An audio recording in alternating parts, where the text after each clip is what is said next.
All right, y'all. D-Lo back to talk with y'all for a minute about this Canelo Alvarez, Caleb Plant situation. So we all, know by now that, fight talks have stalled. They're saying that, the fight's not going to happen. Of course, that could change, from one day to the next or 1 hour to the next. Discussions could be revised and revitalized, and they could end up making some kind of agreement to go ahead and put the fight on. Now, one thing I will say that seems to be the main sticking point of all the details that Caleb Plant revealed to Mike Carpenter, which he put on ESPN.com, the one thing that seems to be the sticking point, or one of the main sticking points, is the clause in which Canelo asked for that if Caleb Plant gets hurt, then Canelo was allowed to go ahead and fight a replacement opponent with all the same stipulations in place, same purse, same everything, which is a guarantee of $40 million. Let me just talk on that, right? Speak on that part. On that part, I can understand why PBC would be reluctant to approve such a request, because first of all, the Plant fight is big because it's for Undisputed.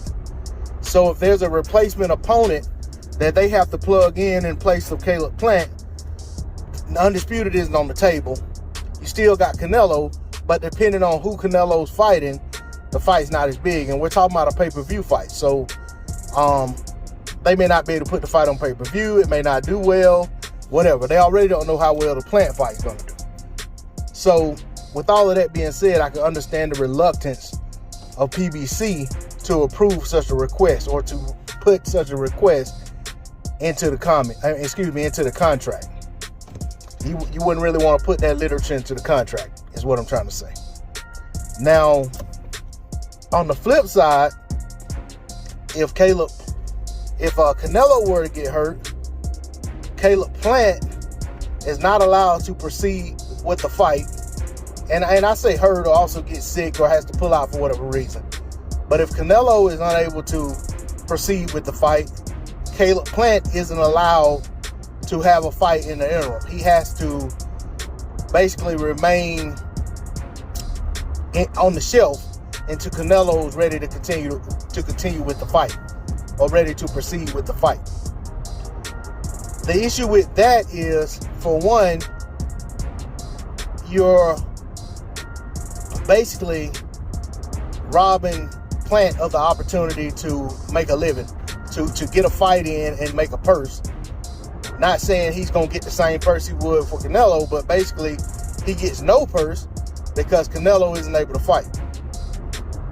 Now, the other side of that is, if Plant were able to proceed with a fight, there's a possibility that he fights someone and loses, or risks losing his title to someone that Canelo doesn't want to fight. I think that is the issue that Canelo has with Plant taking a fight in the interim. I don't think it's a matter of him taking a fight with someone and potentially getting injured and then they're not able to fight or whatever. I mean, that's one part of it. Let me say that could also be a possibility, that Plant goes in and takes a fight, wins the fight, but sustains an injury, and then isn't able to take the fight with Canelo for an extended period of time. Just say he goes out and, fractures his hand or something like that, and then the fight's, he can't fight for 6 months.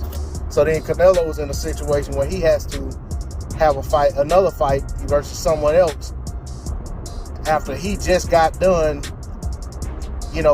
healing or whatever his situation was, to be able to take the Plant fight. So I can understand from both sides why there will be a reluctance from the promotional company or the managerial company putting on the fight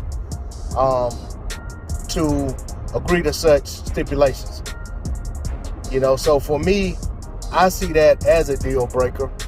But that's not to say that these people who do this for a living every day, who work out the broker deals and work out contracts and things of that nature, couldn't find workarounds for these issues.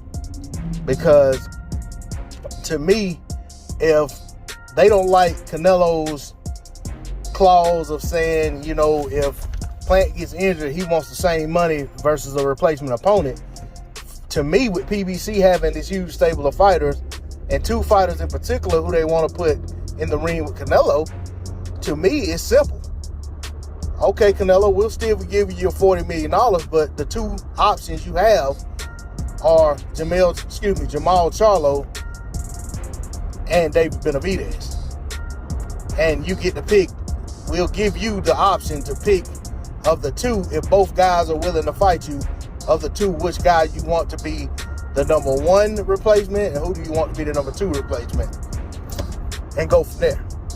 But as far as what he's trying to do in terms of saying Caleb Plant can't fight anyone if he has to pull out, I feel like the only way to make that work would be to say that, okay, if you pull out and Caleb Plant, you don't want Caleb Plant to fight, then you need to give Caleb Plant a certain amount of money for sitting on the shelf waiting on you for this fight. And it may not be equal to what the fight would have been, but a decent enough amount of money to make it worthwhile. You know, I would say something equal to or greater than what he made fighting Caleb Truax. I think that's fair. But, you know, with all of that being said, you know, of course, they're the ones who make these decisions. But just as a fan on the outside looking in, I'm trying to think of ways that they should be able to work together to get this fight over the line. But that's all I got to say on the subject. D-Lo 404 Boxing. Let me know what you think in the comment section. Like, share, subscribe. I'm out. Peace.